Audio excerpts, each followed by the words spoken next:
I don't see Judaism as just about God. I see it as about community. And the reason that I love Judaism so much is because of multiple layers of community. The Jewish community around me currently, the Jewish community in time, that is the fact that I'm doing the same rituals and saying the same words as my great-great-great-great-grandparents, and the Jewish community around the world. The fact that I'm saying the same words as someone in Istanbul and someone in Rome and someone in Buenos Aires. That was Dr. Sarah Bunin Benor discussing the song Into the Wow, which Sarah and I wrote after being inspired by Psalm 118. I'm Shep Rosenman. This is The Rest is Commentary, where we discuss what songs inspired by the Psalms or Tehillim inspire in my guests. Sarah is professor of contemporary Jewish studies at Hebrew Union College and adjunct professor in the linguistics department at the University of Southern California. She received her BA in comparative literature from Columbia University and her PhD in linguistics from Stanford.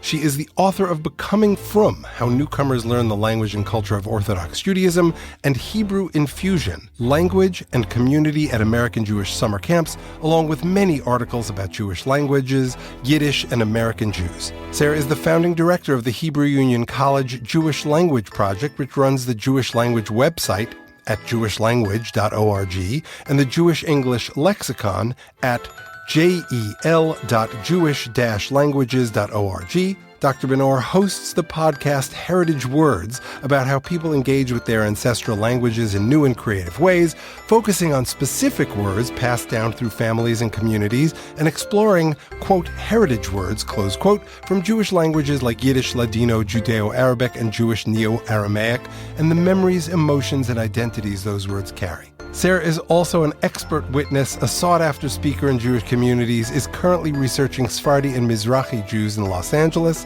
and the names of American Jews and their pets. And she's a fabulous musician, which is how we first came to play together and then to write Into the Wow together. Sarah and I will be talking about the intersection of ancient Jewish wisdom and contemporary music, the role of spirituality, community, and creativity in life, personal rituals to enhance spirituality, the importance of community and connections, the importance of awe, humor and wordplay to enrich Jewish cultural expressions, creativity as a central theme in life, prayer as an expression of desire rather than a request to a deity, experiencing awe in everyday life, and so much more. Let's start off by listening to Into the Wow, which was sung by Rebecca Orantes.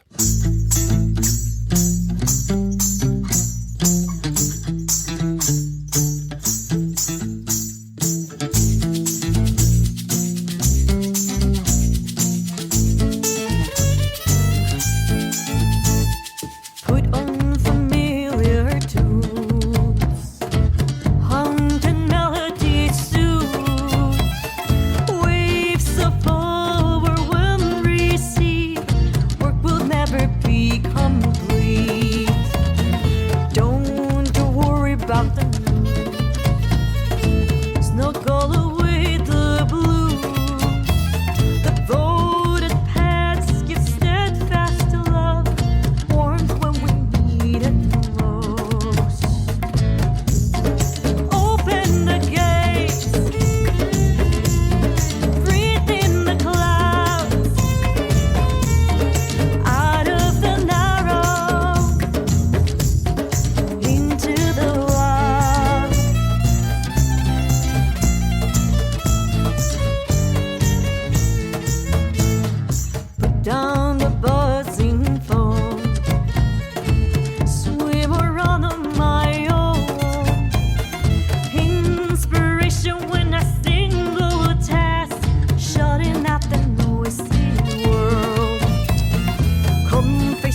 Hi, Sarah. Hi, Shep. I'm happy to be here. It's nice to see you again. Thank you very much for coming to this studio where we've spent so many hours. Yeah.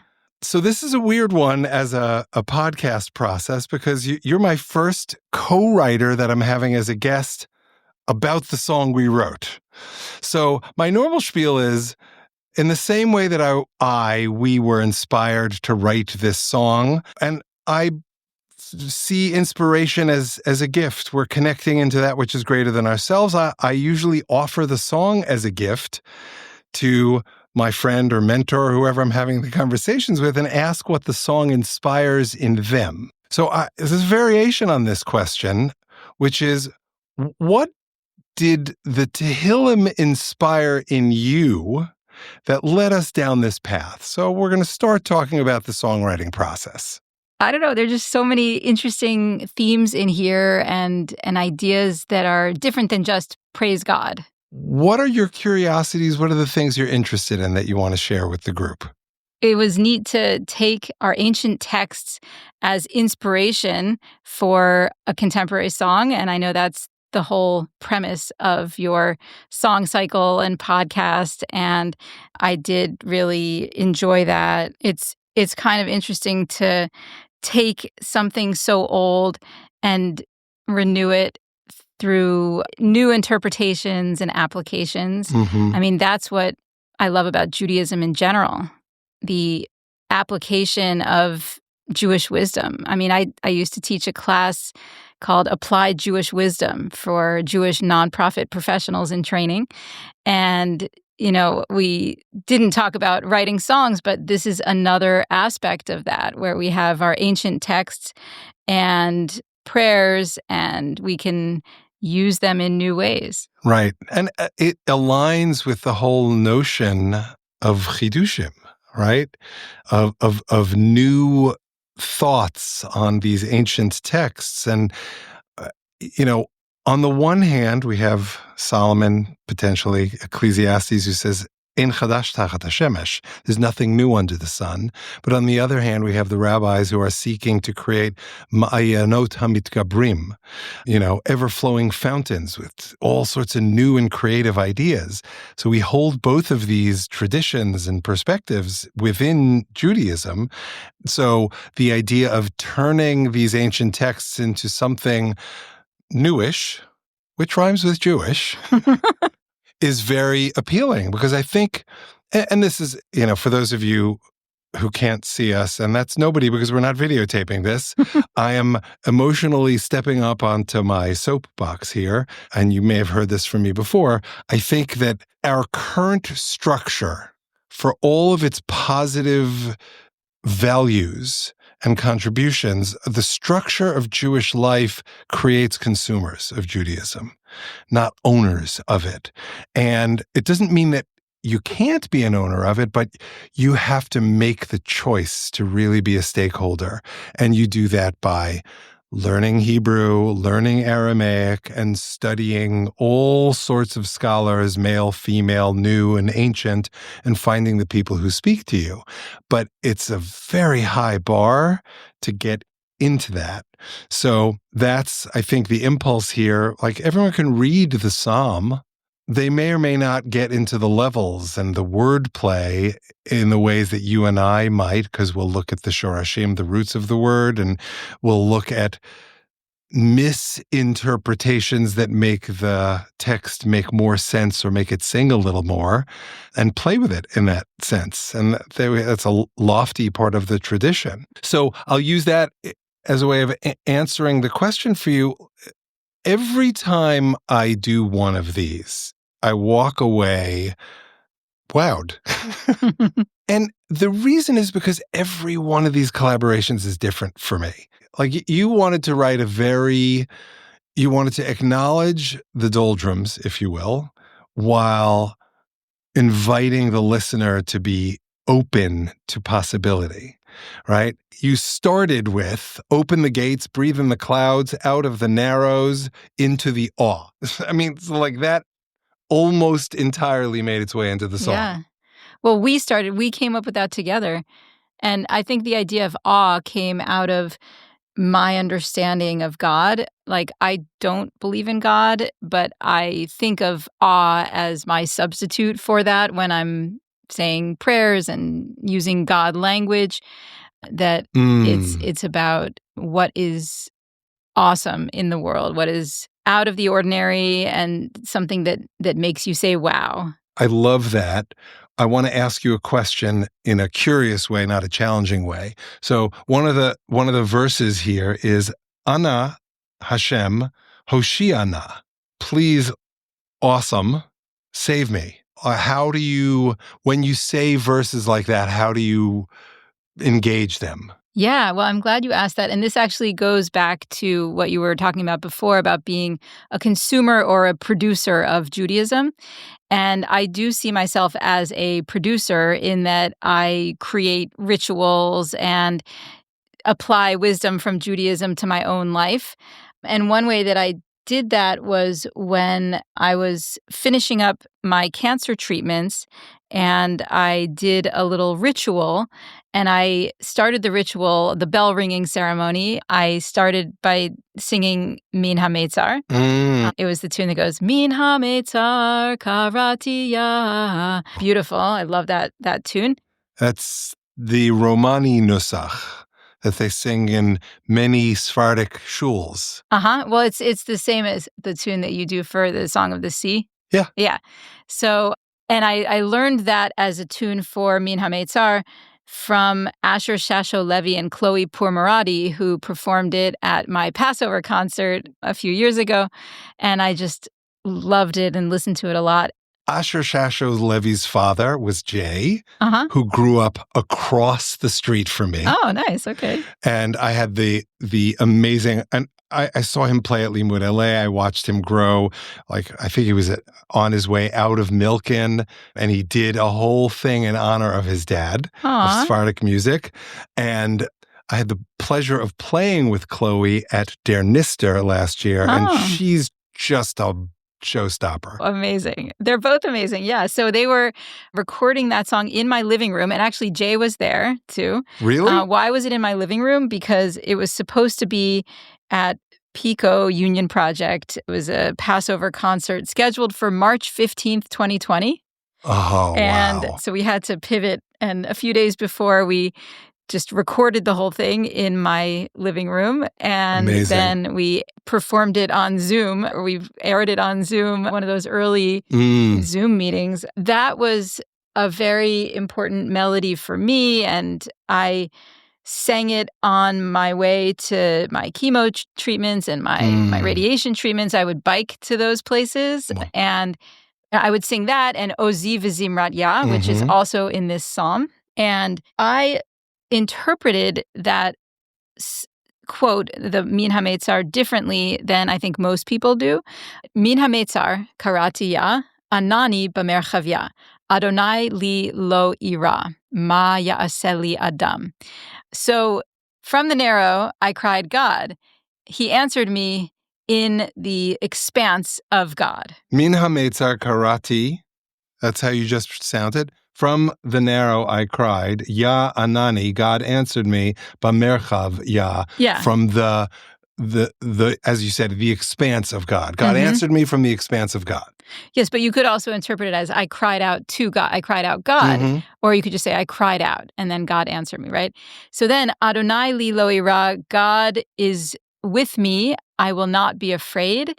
Ma ya'aseh li adam. What will humans do for me? Do to me or for me. And so you could interpret that last line as I'm not afraid because God's going to protect me from what humans could do to me. But I flipped it and I interpreted it as I will not be afraid because of what humans did for me. So not that humans are my enemy, but that humans are my salvation. So it's a more humanistic approach. Sure. And so I said that in the radiation office, and I said, this is what humans have done for me. The doctors, the receptionists, like everyone who, the physicists who made these amazing machines. And so I was grateful for coming out of the narrow place with the help of humans. I see. First of all, thank God you recovered. How many years has it been? About 4. Wow. Yeah. Wow. Is this consistent with your perspective pre-cancer? Yes, I mean, I've never believed in God and always felt that it was humans who do amazing things, but I also think that there is an idea of awe, and that comes from not a divine being, but our own brains interpreting things as awesome or beautiful or out of the ordinary. And so I do think of that as spiritual. Mm-hmm. And so one of those things is the miracle of being cured from a disease, or the expanse of mountains, or the feeling of breeze on your face. And so that's what I wanted to get at in this song, not just based on that line, Min HaMeitzar, but based on the whole psalm of praising God, and then also the idea of going through the gates, Pitchu li. So should we talk about that line too? Sure. Yeah. So the line is Pitchu li sharei tzedek, open for me the gates of righteousness. Avo vam odeya. I will go through them, I guess, or go into them and praise God. And so that was kind of the driving force behind the chorus of our song, which is open the gates into the wow. Yeah, well. The wow is also the expanse, b'merchavya, and it's no accident that when you open the gates, you're expanding whatever room or whatever you're in. So you translate Odeh as praise. I would translate it as thanks. Oh yeah, totally. Praise is a normative understanding of the word. But for me, I think that and this gets into the whole God thing. For me, what does God need our praise? God doesn't really need our thanks either, but neither does the valet who picked up your car. Like he or she wants your tip and wants to keep their job. But when you say thanks, you're now making it bigger than the transaction. For me, that's why I tend to focus on modim anachnu lach. We thank you, God, right? In the same way here. If this has consistently been your perspective, what was your calling to do Jewish work? Well, I don't see Judaism as just about God. I see it as about community. And the reason that I love Judaism so much is because of multiple layers of community. The Jewish community around me currently, the Jewish community in time, that is the fact that I'm doing the same rituals and saying the same words as my great-great-great-great-grandparents, and the Jewish community around the world, the fact that I'm saying the same words as someone in Istanbul and someone in Rome and someone in Buenos Aires. Right. It's just amazing to me, and amazing to me that I can go to any of those places and feel comfortable in a synagogue and have an immediate bond with people. And those layers of community are what drive my involvement in Judaism, not just going to synagogue and doing rituals, but also being a professional Jew.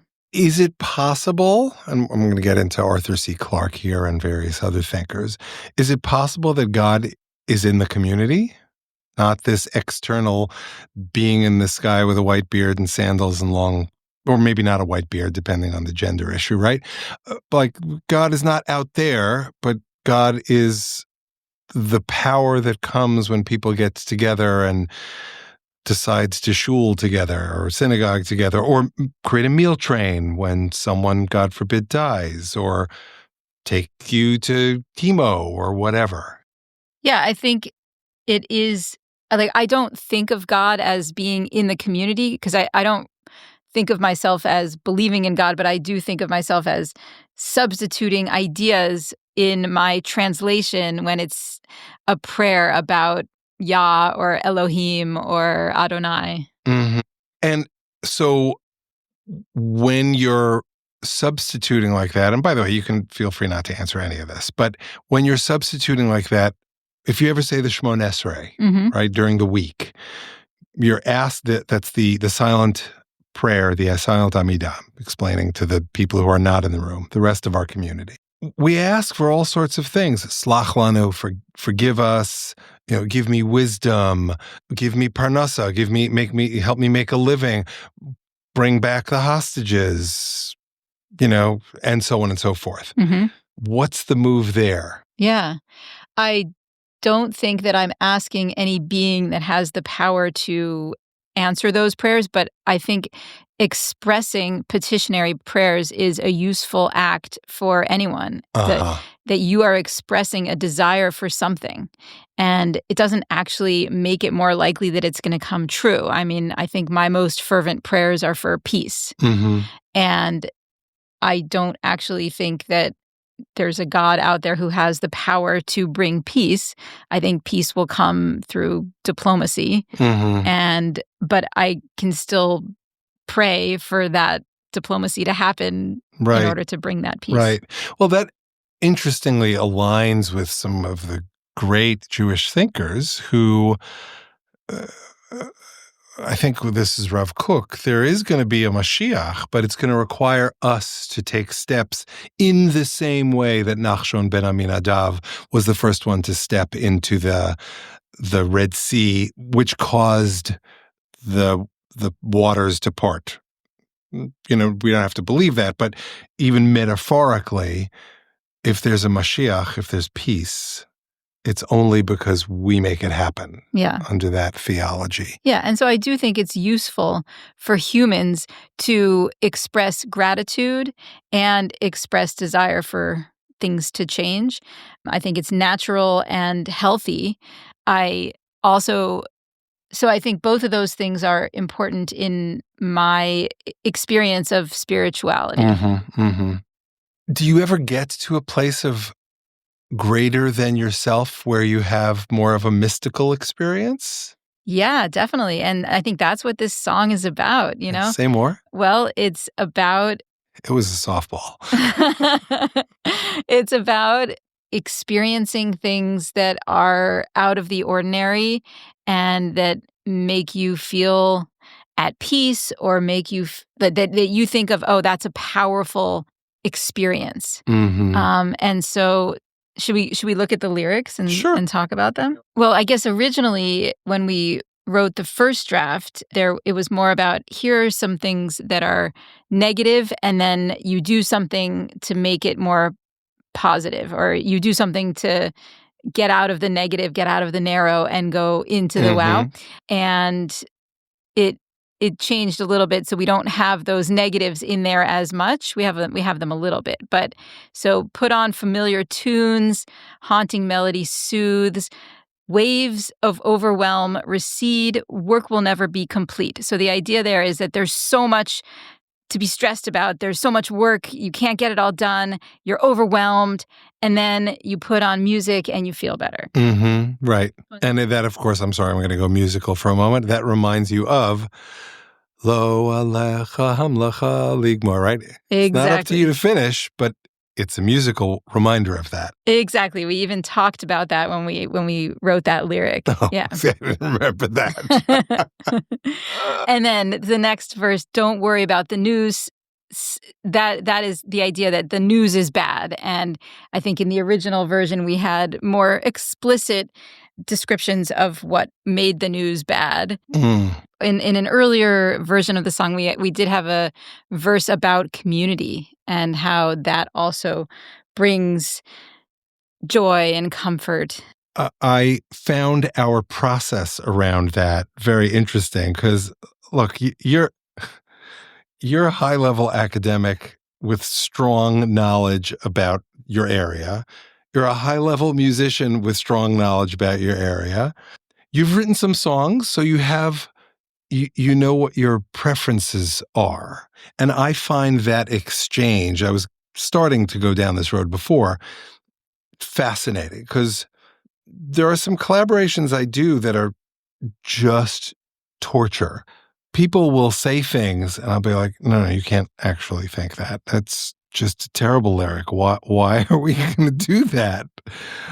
You just make choices, and bad choices are good too. but they don't always work. And ultimately, for me as a songwriter, what we're looking to do is not only express ourselves, but express ourselves in a way that people are moved by it, right? So, King Crimson fans, this is not going to be their cup of tea. Hardcore, it's not going to be their cup of tea. Those happen to be two styles I like, but, blues fans, this could get there, right? Jazz fans, this could get there. Right? So the question is, how do you create something that it's a both and? It moves you and it moves other people. What genre would you say our song is? I have no freaking idea. I mean, look, we chose this Fraigish style for the verses. The instrumentation of it is also pretty Fraigish. I mean, you have a baritone guitar there by accident, but it's a baritone guitar by accident only because we detuned it because the key we originally recorded the song in was too high for Rebecca, so I moved it down a fourth in case anyone's interested. And essentially you just moved over the guitar strings from an E to a B and now it works. It was a D to an A, excuse me. That's what it was. But that gave this nice kind of rumbly guitar sound. There's only one chord where I was like, hey, should I re-record that? And I was like, you know what? It's more than good enough. I'm leaving it as is. And so, but once the guitar, I recorded the guitar part so Rebecca could sing her part. Once I knew she was going to sing, I was like, let's get some groove in there. And that's when I made the choice to bring in what I would describe as more Middle Eastern drums. I could have done, more traditional trap kit, but I felt like because of the Fraigish, this is appropriate. My ancestors in particular come from Jerusalem. So, doumbeks and shakers and, djembes and the like and shells are appropriate. So I went to Yurt Rock and found good stuff. And I think that really helped set the bed. So there's like this Middle Eastern feel, but then when we hit the chorus, it's a jazzy thing. Yeah. So I don't know what to call it. Jazzy Jewish? Jazzy Jewish. Yeah, I like that. And I do think there's some klezmer influence, but not in the structure of the chords, certainly. Right. And even the melody. I think the violin flourishes have some klezmer influence. But even the chords themselves in the verses, that's let's say we are in fact in A, so we go from A to G minor and then to B flat. That is a classic Fraigish tonality. Yeah. It's the chorus that moves us into jazz because we borrow chords from other keys and we add all of these extensions that give it a jazzier feel. Totally. Tell me about the other songs you wrote. How did you write them? How was this process different? When Mark and I were graduating from college, we were already dating in college. Which is where? Columbia. And I wrote a song called Then We'll Go Walking. The idea was that we're so busy now and someday we'll have time to just go walking and stroll through the park. And it was, then we'll go walking, stroll through the park, sip golden nectar till it gets dark. And then it went into the minor for the dark. Oh, nice. A musical pun. Yeah, exactly. And, we still kind of sing that from time to time, highlighting how busy we are, but also highlighting that we do take the time to stroll through the park and sip golden nectar. Then we'll go walking. Then we'll go walking. Yeah. So this is Then We'll Go Walking Part 2. Yeah, this is the actual going walking. And the idea, there's nature in both of them.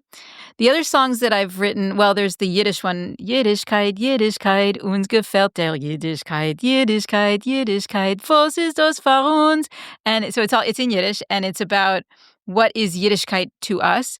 And it was a song that I wrote at the end of my internship at the Yiddish Book Center when I was... With Aaron Lansky? Yeah.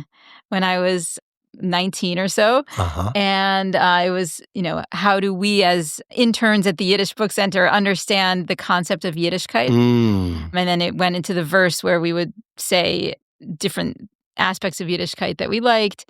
And actually, I remember we had a presentation at a adult Yiddish conference during this internship, and one of the women came up to me afterwards and said, "Can I buy that song from you?" And I said, "Sure." So she paid me, I don't know, $20 or something. So I sold a song.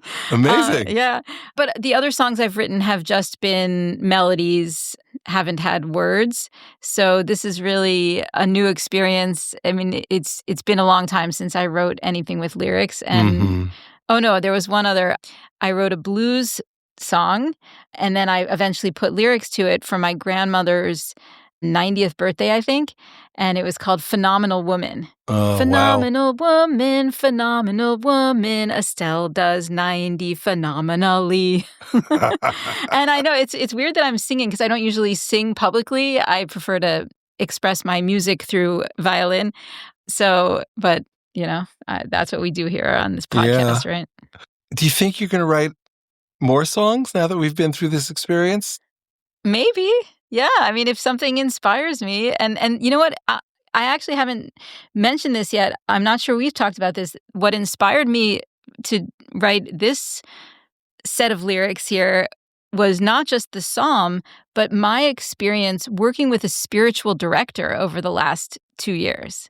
Can you explain what a spiritual director is? Yeah. So a spiritual director is kind of like a therapist or a coach, but with a spiritual bent. Mm-hmm. It's someone that works with people to bring out the spiritual in their lives. And this was a service that my employer provided. I work at Hebrew Union College, and it was a service that HUC provides for students and then also for faculty that work with rabbinical students.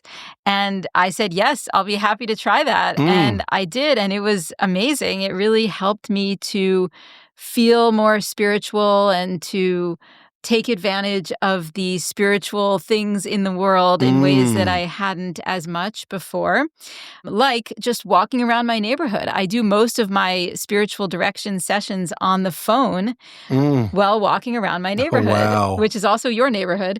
And it's just a beautiful neighborhood with lots of beautiful trees and the breeze, the shimmering trees, right? I mean, these are the lyrics in our song. And so I actually read the lyrics of the original version that I wrote, and then also of our final version, to my spiritual director on the phone. And I said, this feels like a final exam from the sessions we've had together.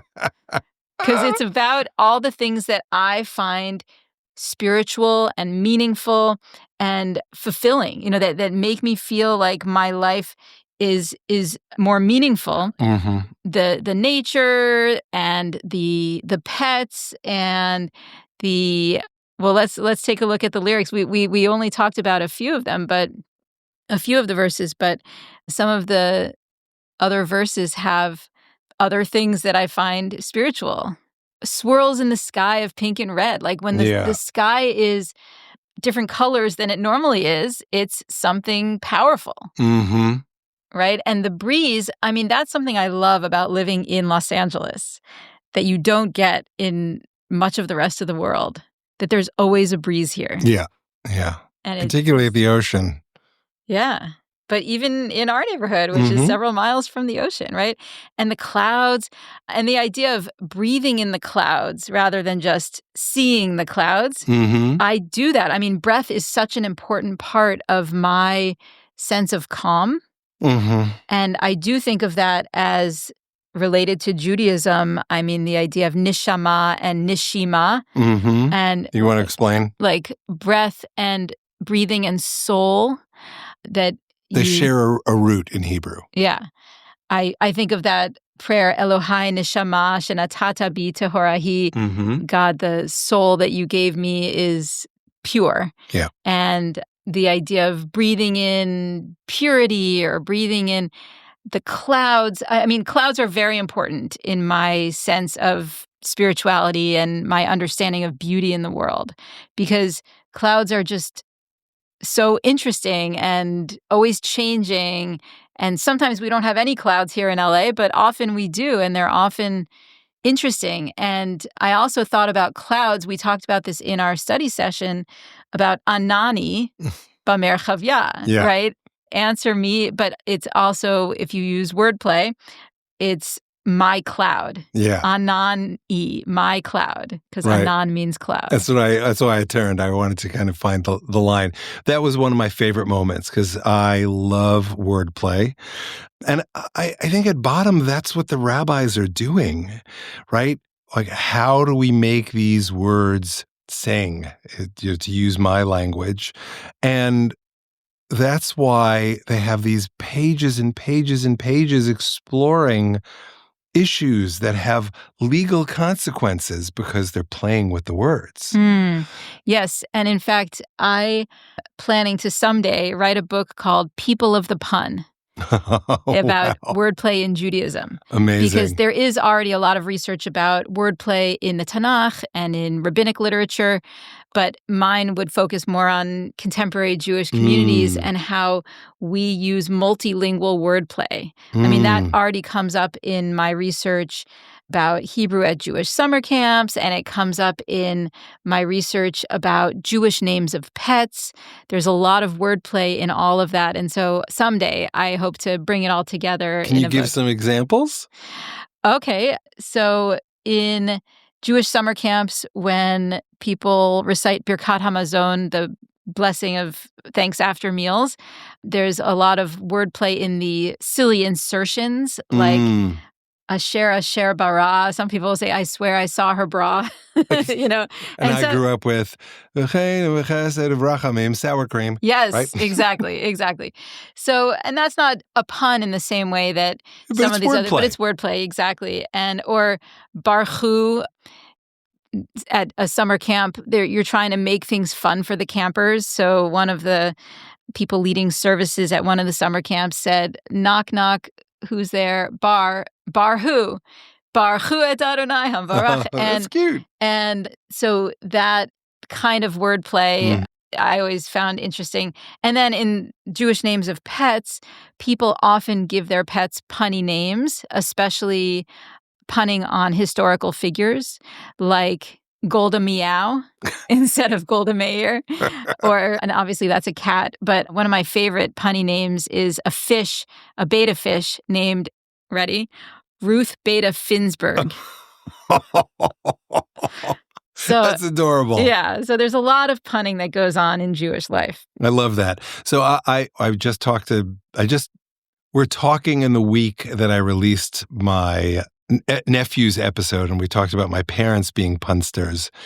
And I told him that I remember my mother punning more than my father, but he remembers my father punning more than my mother. But I will use this example it fits into this world. Hamotzi lechem min haaretz for my mother was hamotzi lechem mini Horowitz. Right. And actually, I say a different blessing before I eat food. Instead of saying hamotzi lechem min haaretz or borei minei mizonot or whatever blessing would normally be said, I make up a blessing based on where the food is from, where the cuisine is from often. And so sometimes I'll say hamotzi ochel min Hodu or hamotzi ochel min Sin, like that. So you explain those? Yes, thank God for bringing food from India or from China, and because for me, that is a special thing to think about where the cuisine is from and how lucky I am to live in such a globalized world where I have access to these cuisines that I didn't have before. But sometimes I'll do a wordplay on it, like hamotzi ochel min haaretz, meaning from Israel, that God brought me food from Israel. Right. When you eat a Dr. Sandwich. That's a plug there. They're not sponsoring this episode. Not yet, but maybe Not yet, maybe. I mean, I had lunch there yesterday and scheduled to have lunch there again next week. Love that place. Oh, so good. And it's even so good being gluten-free. so I can't have the lavash and I can't have the pita and all that stuff, even though I remember the lavash. Okay, folks, that was a pun about the what the Israelites said coming out of Egypt. I remember the watermelon and the onions. Nice. But I'm glad you mentioned food. Well, I guess I did. But because food for me is also a very spiritual thing, that when you can have food that is so delicious that you just, it's an out-of-body experience. It's kind of similar to seeing a beautiful sunset or feeling the breeze on your face or being wowed by the trees. And this is why I've gained 10 pounds in the last year. Same. Not really. But by the way, for me, I also get that from working out. A great bike ride, a great walk, a great run, even a great class. Like it's just part of it's just endorphins, Yeah. You also get, I get that from going to the Kotel or going to the Banyas or the Joshua Tree. I love, love, love the Joshua Tree. I also love the beach and I love Big Sur. I mean, they're all just different aspects of nature. And they're all in our state. That's the amazing thing. I mean, we have so much diversity. Like even just going to Death Valley and then you're right near these mountains. Yeah. You're actually the highest point in the 48 lower states and the lowest point on Earth are right next to each other. Oh, wow. In our state. That's right? amazing. And the hottest place, one of the hottest places, So, but yeah, so definitely nature, food, music, and what was the other thing you said? Oh, exercise. And so we didn't put the food in the song, but the exercise is in there, right? Yeah. Swim or run on my own. Yeah, there it is.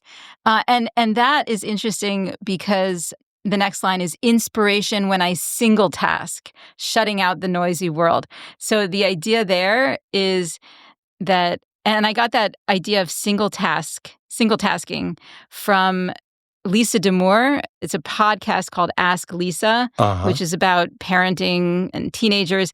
But she happened to mention that one of her New Year's resolutions is to do more single tasking, where she would just do one thing.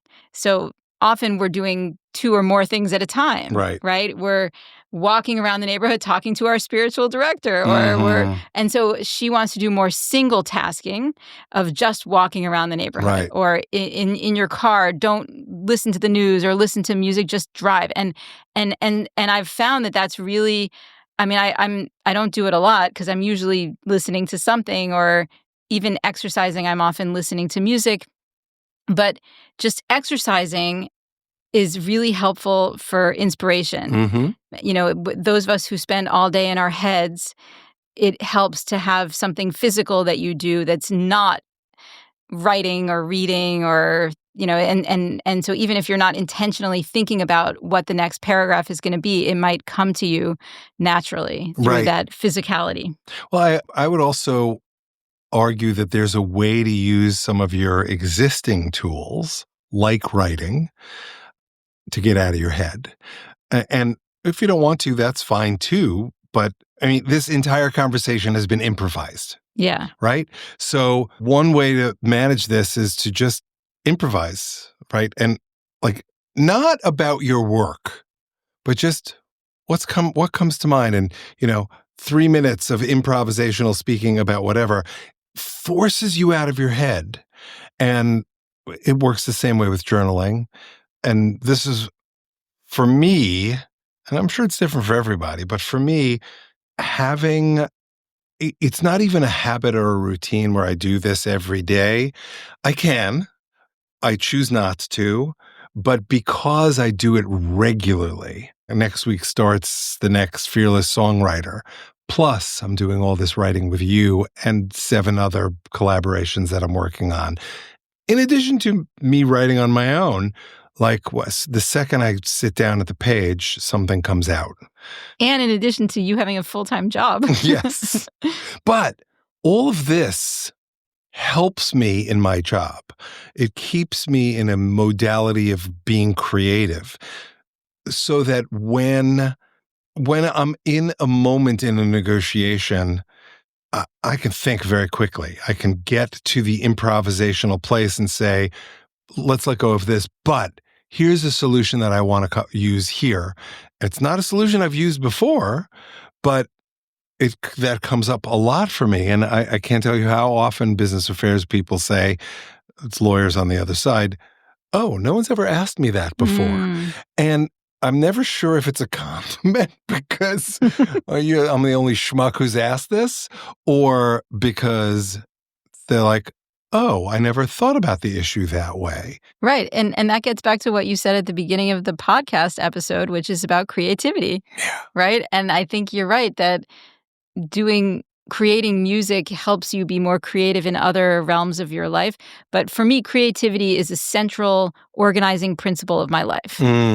I feel like so much of my work is creative, and so much of my teaching, my writing, and my entrepreneurial actions in relation to Jewish languages, but other things too.